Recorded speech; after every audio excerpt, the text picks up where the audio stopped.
Bismillahirrahmanirrahim. Assalamualaikum warahmatullahi wabarakatuh. Alhamdulillah.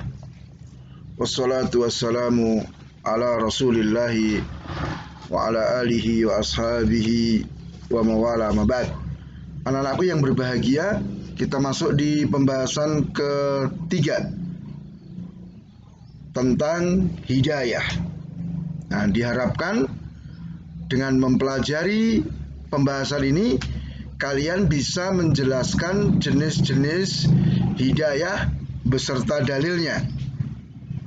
Kalian bisa juga membedakan jenis-jenis hidayah.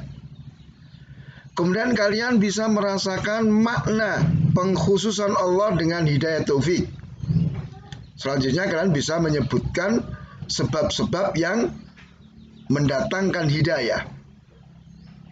Lalu kalian bisa mengusulkan solusi, cara untuk menghilangkan penghalang-penghalang hidayah. Ya, di pembahasan ketiga ini nanti ada dua pelajaran, ya, pelajaran ke-7 dan pelajaran ke-8. Maka kita masuk di pelajaran ke-7, yaitu jenis-jenis hidayah.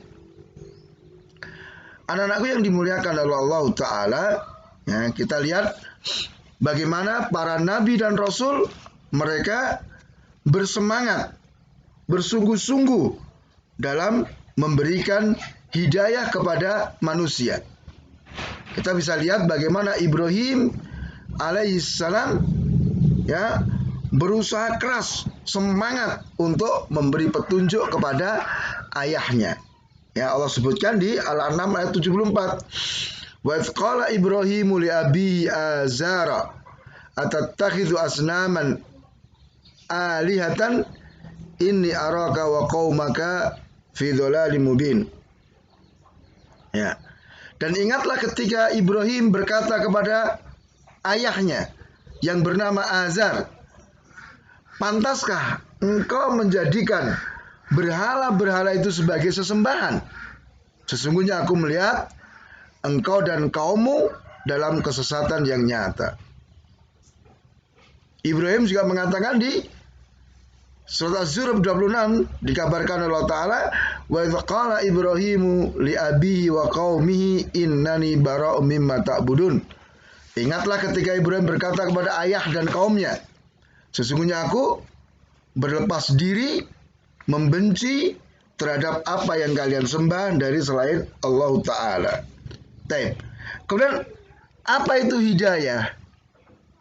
Nah, hidayah itu berasal dari kata hada, yang artinya apa? Petunjuk, atau lawan dari kesesatan. Itu makna hidayah secara bahasa. Adapun hidayah itu dibagi menjadi dua. Yang pertama hidayatul irsyad, yang kedua adalah hidayah taufik. Ya, hidayatul irsyad itu artinya ilmu yang menjelaskan dan menunjukkan kepada al-haq. Ya, jadi hidayah itu berupa apa? Ilmu, kemudian petunjuk, ya, kemudian apa lagi?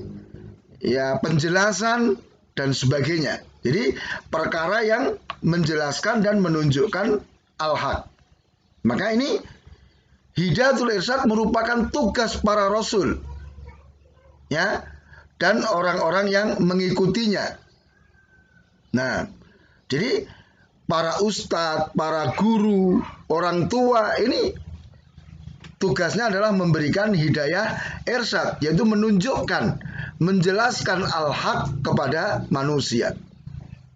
Ya, sebagaimana Allah Ta'ala katakan tentang Rasulullah SAW, wa innaka latahdi ila siratim mustaqim, dan sesungguhnya kamu, wahai Rasul, benar-benar memberi petunjuk kepada jalan yang lurus. Maksudnya memberi petunjuk adalah apa? Menjelaskan. Ya, menerangkan tentang jalan yang lurus itu apa, gitu. Sedangkan hidayatut taufik yaitu taufik untuk menerima al-haq, karena tidak setiap orang yang mengerti, mengenal al-haq dan dia mau menerima. Maka di sini hidayah taufik adalah apa? Taufik, kecocokan untuk menerima dan menjalankan al-haq.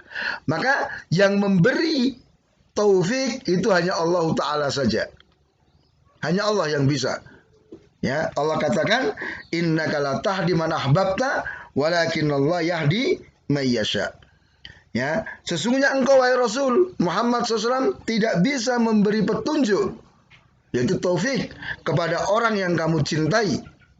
Akan tapi Allah memberi petunjuk taufik kepada siapa yang Allah kehendaki. Nah, ayat tadi Al-Qasas ayat 56 ini berkenaan dengan Abu Thalib. Ya, Rasulullah sudah menjelaskan, Rasulullah sudah mendakwai, mengajak Abu Thalib kepada al-haq, kepada Islam, tapi ternyata Abu Thalib mati di atas kekafiran. Nah, maka ini menunjukkan bahwa hidayah taufik itu hanya milik Allah Ta'ala. Rasul sekedar memberikan hidayatul irsyad. Ya, maka ketika ada seorang ustadz ngajar, itu berarti apa? Dia sedang menjalankan hidayatul irsyad, memberi petunjuk, menjelaskan. Adapun kalau orang itu menerima, menjalankan al-haq, maka adalah taufik dari Allah Ta'ala. Ya, maka tugas kita sebatas memberi hidayah al-irsyad.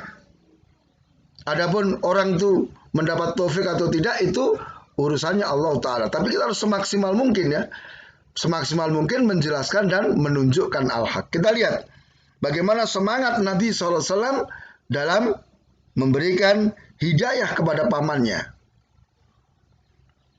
Nah, ya, jadi di sini disebutkan dalam riwayat yang dikeluarkan oleh Bukhari dan Muslim, ya, ketika Abu Thalib, nanti riwayatnya dibaca sendiri ya di halaman 25. Ketika Abu Thalib mau meninggal dunia, maka Rasulullah pun datang. Ya, kemudian Rasulullah mengatakan, ya ammi qul la ilaha illallah, wahai paman, ucapkan la ilaha illallah. Maka dengan ucapan itu aku akan bela paman di hadapan Allah Ta'ala. Tapi Abu Jahal dan Abdullah bin Abi Umayyah, tokoh musyrikin, itu terus membujuk juga Abu Thalib. Sampai akhirnya apa? Abu Thalib mati di atas kekafiran. Ya, padahal Abu Thalib itu sudah mengakui bahwa Islam adalah agama yang paling baik dan paling benar.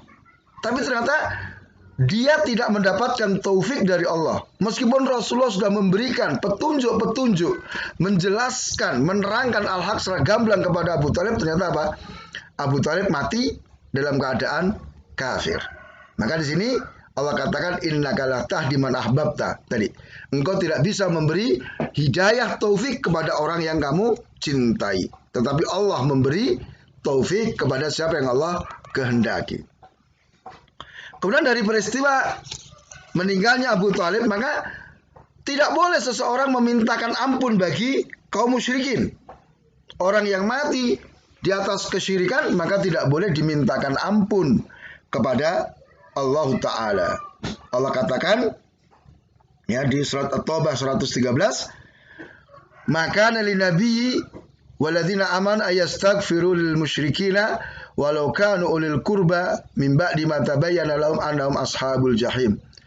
Tidak boleh bagi seorang nabi, tidak boleh bagi nabi dan orang-orang beriman untuk memintakan ampun bagi orang-orang musyrik, meskipun itu kerabatnya, meskipun orang dekatnya, setelah jelas baginya bahwa mereka adalah penduduk neraka. Ini sikap kita. Jadi kita nggak boleh, ya, memintakan ampun kepada orang-orang kafir. Nah,